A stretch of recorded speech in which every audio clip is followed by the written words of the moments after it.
it started somewhere around 8 or 9 years ago, and I actually met a guy in Mount Morris, and his name was Charles Decker. And I've really never worked on clocks before, but I had a couple of my own, and I thought, well, I'll just go in and talk to him for a while. And he was a very interesting character. He worked on clocks for 50 to 60 years. He had a business in Texas and had several working for him, 5 or 6 at one time.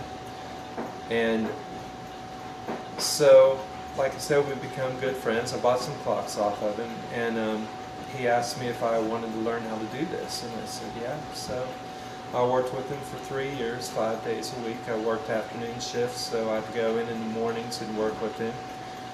And it became to a point where I was starting to work on my own in my basement, and I would still work with him, but I would, after my basement, I had so less room. I mean, I was getting overwhelmed, so I put a building in by the house, and it got smaller. So we started looking around for businesses in Fairmont, Morgantown, Clarksburg area, and it actually just came up. We walked past it several times, and I said, there is no way.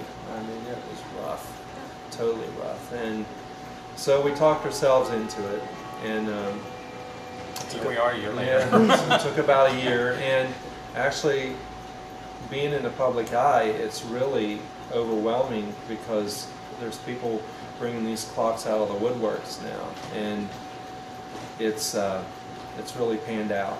I mean, definitely. People come from Clarksburg, Morgantown, Elkins. It's amazing how many Little people Washington, I've even have been. passed the word on, and other people have come.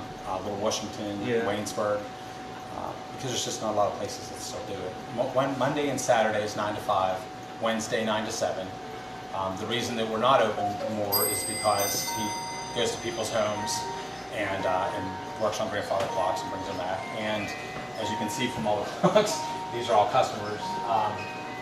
You just kind of need the time to actually work on the clocks. For grandfather clocks, I generally charge $125, and that is going to the customer's home. And it depends on how far it is. Now, if it's really far, I have to charge a little for gas.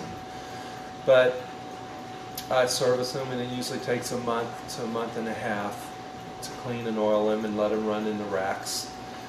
And I take them back, set them back up. And for mantle clocks, customers bring them to me.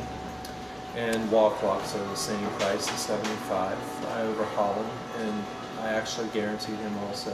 For a year. Yeah, even if I have to take them apart and bush them, I still keep the price the same, because it's hard to justify one bad one from a good one. So, and for cuckoos, I charge $65. Wearing down is the main thing, and being dirty, and past repairs, and it all kind of combined, and a lot of broken springs on the spring wound clocks mechanisms. And yeah, I pretty much know what to look for when they're not running, and sometimes some of them are a challenge that I've never seen before, and but I like that challenge. It's rewarding too to see something that someone has said, this was my grandfather's, it's been sitting on a shelf for 40 years, and all of a sudden now it's alive again. And they're like, I remember that when I was a kid, it used to tick and chime, and I can't believe it's working again. It's just very rewarding to see the smile on someone's face. Yeah, bringing it back to life, I think so. And I even have people bring some in that they bought from Walmart, or the grandmother bought from Walmart. That's the quartz, they're battery driven, and just replacing the motor in them because it's sentimental. Charles, one thing he really stressed on was never outprice yourself on selling them and repairing them, and if the customer's not happy, giving their money back.